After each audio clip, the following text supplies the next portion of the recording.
हाँ जी, hello students. हुण इस वीडियो च असी करन जा रहे हैं विल्सन थ्योरम एक्सरसाइज 7B। सो बड़े ध्यान दे नाल करियो, बहुत इंपोर्टेंट ये टॉपिक चलता पाया साडा विल्सन थ्योरम। की है इसकी स्टेटमेंट विल्सन थ्योरम की, वो असी करिए। सब तो पहला डेफिनेशन की है, if P is prime number then p -1 factorial congruent -1 when divided by p that is modulo p। ਜਾਂ ਅਸੀਂ ਇੱਦਾਂ ਵੀ ਕਹਿ ਸਕਦੇ ਹਾਂ p divide p -1 factorial plus 1। इस तरीके भी ਅਸੀਂ ਕਹਿ ਸਕਦੇ ਹਾਂ। और ਇੱਦਾਂ ਵੀ ਕਹਿ ਸਕਦੇ ਹਾਂ p -1 factorial plus 1 congruent to 0 modulo p। इस तरीके भी ਅਸੀਂ ਕਹਿ ਸਕਦੇ ਹਾਂ। ਹੁਣ ਅਸੀਂ ਕਰਾਂਗੇ ਐਕਸਰਸਾਈਜ਼ ਦੇ ਕੁਐਸਚਨ। ਬੜਾ ਕਲੀਅਰ ਆ ਵਿਲਸਨ ਥਿਓਰਮ 'ਚ ਫੈਕਟੋਰੀਅਲ ਆ। ਪਹਿਲੇ ਅਸੀਂ ਕਿਤੇ ਵੀ ਫੈਕਟੋਰੀਅਲ ਨਹੀਂ ਯੂਜ਼ ਕਰਕੇ ਆਏ, ਹੁਣ ਇੱਥੇ ਫੈਕਟੋਰੀਅਲ ਤੋਂ ਸਾਨੂੰ ਪਤਾ ਚੱਲ ਜਾਣਾ ਕਿ ਇੱਥੇ ਵਿਲਸਨ ਥਿਓਰਮ ਯੂਜ਼ ਹੋਏਗੀ। ਚਲੋ ਅਸੀਂ ਸਭ ਤੋਂ ਪਹਿਲੇ ਕੁਐਸਚਨ ਨੰਬਰ ਫਸਟ ਕਰਾਂਗੇ। ਕੀ ਹੈ ਫਸਟ ਕੁਐਸਚਨ 7B ਐਕਸਰਸਾਈਜ਼ ਕਰਨ ਜਾ ਰਹੇ ਹਾਂ ਆਪਾਂ। Exercise 7B, if P is prime number, if P is prime number, prove that two into p -3 factorial congruent to -1 modulo p। ये असी करांगे शो। असी इनू टू मैथड दे नाल सॉल्व कर सकते हैं, टू वे दे नाल। जे तुहाडे कोल टाइम घट आ, वो भी मैं मैथड दस देना, जे तुहाडे कोल टाइम है तो वो मैथड भी दस दिंदे हैं। हाँ जी, सोल्यूशन सॉल्व करिए इनू। Since p is prime number, so by Wilson theorem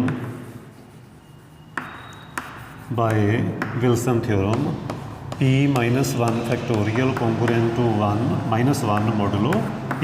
ये है साडी विल्सन थ्योरम। हुण असी इनू ओपन करांगे फैक्टोरियल नू, p -1 p -2 एक एक डिक्रीज़ करके असी उन्ना चਿਰ लिखांगे जिन्ना चਿਰ p -3 नहीं आ जाता। जिमें कि मैं पहला दस चुके हाँ, 5 factorial can be written as 5 into 4 factorial, और you can say 5 into 4 into 3 factorial. इस वे दे नाल तुसीं लिख सकते हैं। असी उन्ना चिर एक एक डिक्रीज़ करके फर्दर लिखांगे जिन्ना चिर साडे कोल p -3 नहीं आ जाता, जो असी शो करना। सो p -2 दैन आना p -3 factorial congruent -1 modulo p, -1 modulo p। इत्थे पहुँच गए। हुण इनू कर लो मल्टीप्लाई, p स्क्वेयर -3p +2। ये आ गया मल्टीप्लाई करने तो बाद p -3 congruent -1 modulo p। ये असी करता मल्टीप्लाई। हुण की करिए, जो p वाली टर्म आ उहदे नाल अलग मल्टीप्लाई कर लो। p square -3p p -3 factorial +2 p -3 factorial congruent -1 modulo p। हाँ जी, p common, p -3 factorial +2 into p -3 factorial -1 modulo p। हाँ जी, हुण p नाल डिवाइड करांगे, p फैक्टर ना जो तुसीं डिवाइड करोगे तो रिमाइंडर आएगा 0। सो ये टर्म हो जानी है 0 +2p -3 factorial -1 modulo p। So p -3 factorial congruent to -1 modulo p। ये मेरा आंसर आ, ये मैं रिजल्ट शो करना सी। हुण जे तुसी इन्ना लंबा ना करना होवे, तुसी शॉर्ट च भी थोड़ा कर सकते हैं, बट ये मच बैटर आ। जे तुसी शॉर्ट च करना तो किवें करना, वो असी इत्थों करांगे। इस तो बाद इन्ना करन तो बाद तुसी डायरैक्ट p दे नाल डिवाइड करोगे, रिमाइंडर 0। इस तरीके भी चूज़ कर सकते हैं जे वो प्राइम नंबर आ, तो ऑड प्राइम आ। हाँ जी, इस तरीके भी असीं चूज़ कर सकते हैं P0 -2 0 हाँ ये हो गया P-3 फैक्टोरीयल -1 मॉडलो P। इस तरीके भी तुसी कर सकते हैं। ये हो गया -1 × -2 हो गया 2 P-3 कॉन्गरेंट -1 मॉडलो P।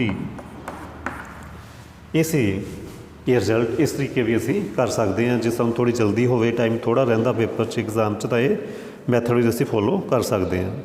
हुण मैं करन जा रहा 4th क्वेश्चन। पहले क्वेश्चन नंबर असी करांगे हुण 4th। क्वेश्चन नंबर 4th मैं फिर कहूँगा कि जिन्हें फस्ट चैप्टर नहीं किया या 5th चैप्टर नहीं किया उन्हें थोड़ा मुश्किल लगेगा, क्योंकि उन्हें वो रिजल्ट नहीं पढ़े हुए जोड़े असी यूज़ करते पे हैं। असी हुण रिजल्ट स्किप करी जा रहे हैं, क्योंकि मैनूं ये पता कि तुहानूं वो आंदे आ। जे नहीं आंदे तो तुसीं मेरियां लैक्चर नंबर 1 तो लैके अगले जोड़े लैक्चर देखने पैणगे, वो चैप्टर करने पैणगे पहले। हाँ जी, शो दैट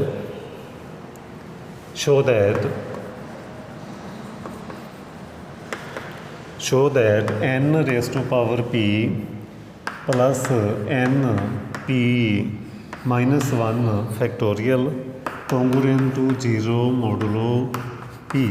ये असी शो करना नाल गिवन आ for all integer n and p is prime. नाल ये क्या n इंटीजर क्या for all integer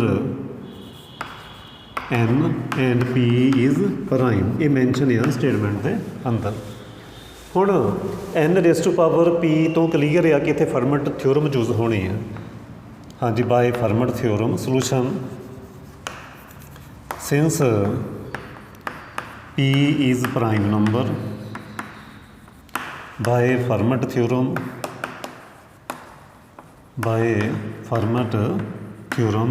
n raise to power p congruent to n modulo p is Fermat theorem and by Wilson theorem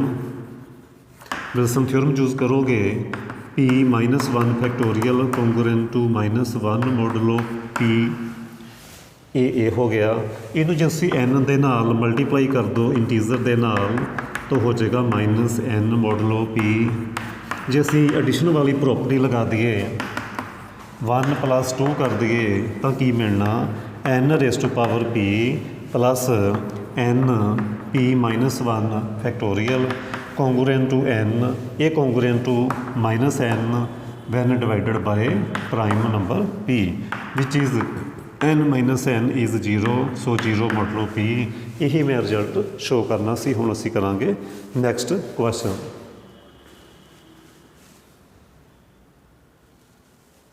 हुण असी करांगे next. हाँ जी, हुण असी करन जा रहे हैं क्वेश्चन नंबर 5th का second part. Find remainder when 2 × factorial 26 is divided by 29। हाँ जी, solution 29 is prime number. So by Wilson theorem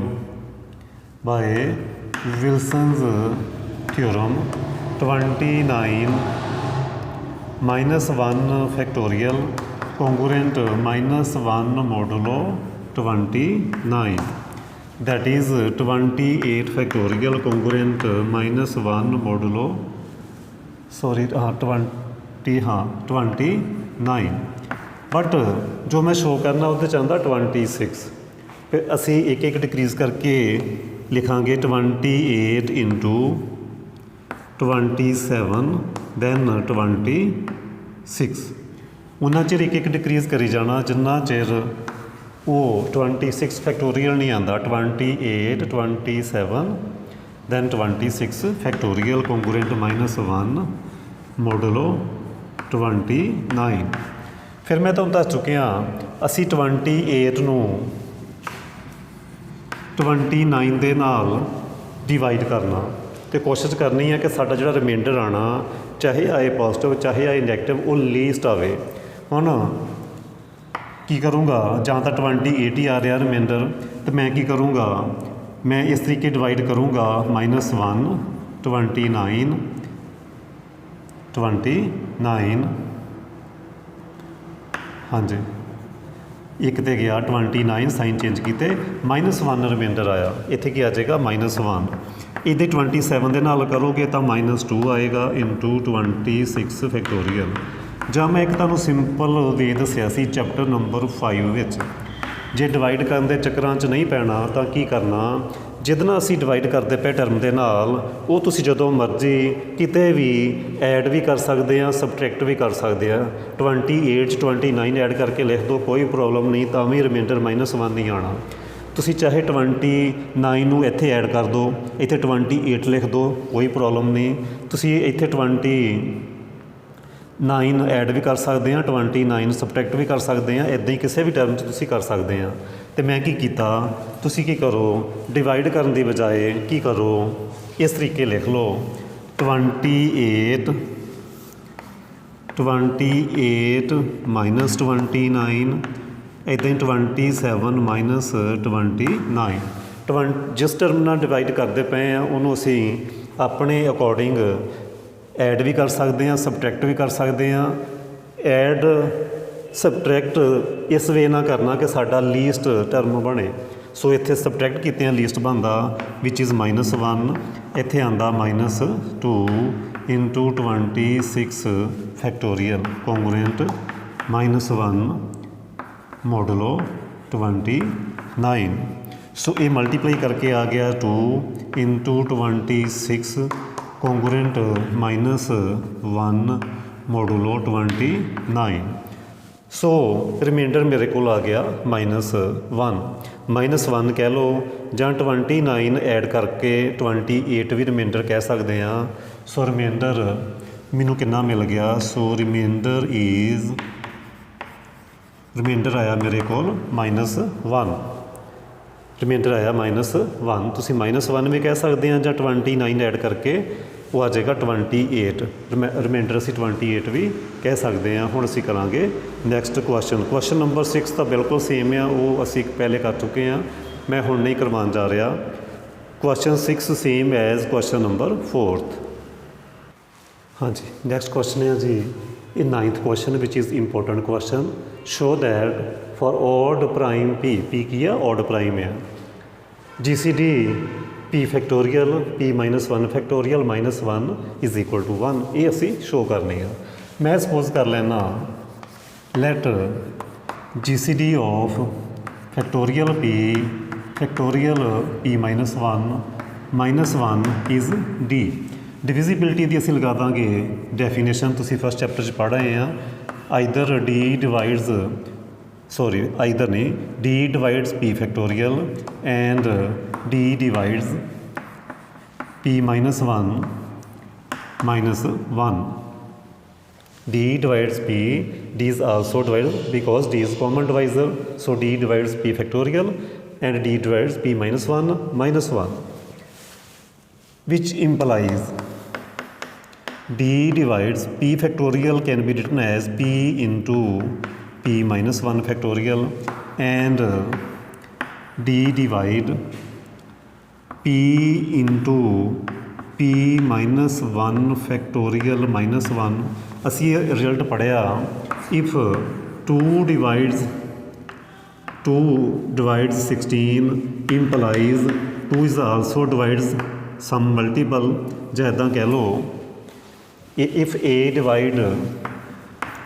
divide b implies a divide b into some integer so d divides p into p -1 factorial -1 which implies subtract कर दो p both implies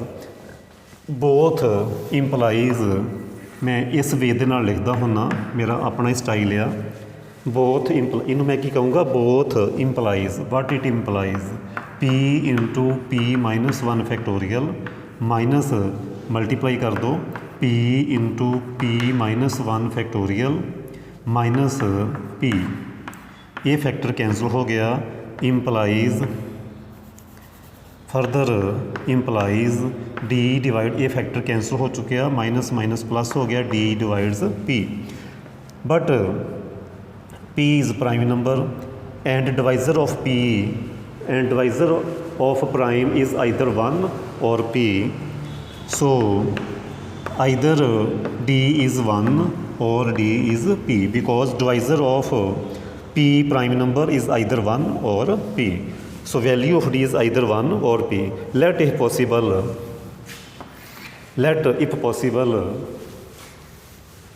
value of D is P. Suppose करो D P, तो मैं suppose ये show कर दूंगा कि P possible नहीं हो सकता. let if possible D is equal to P. If D is P, then this step implies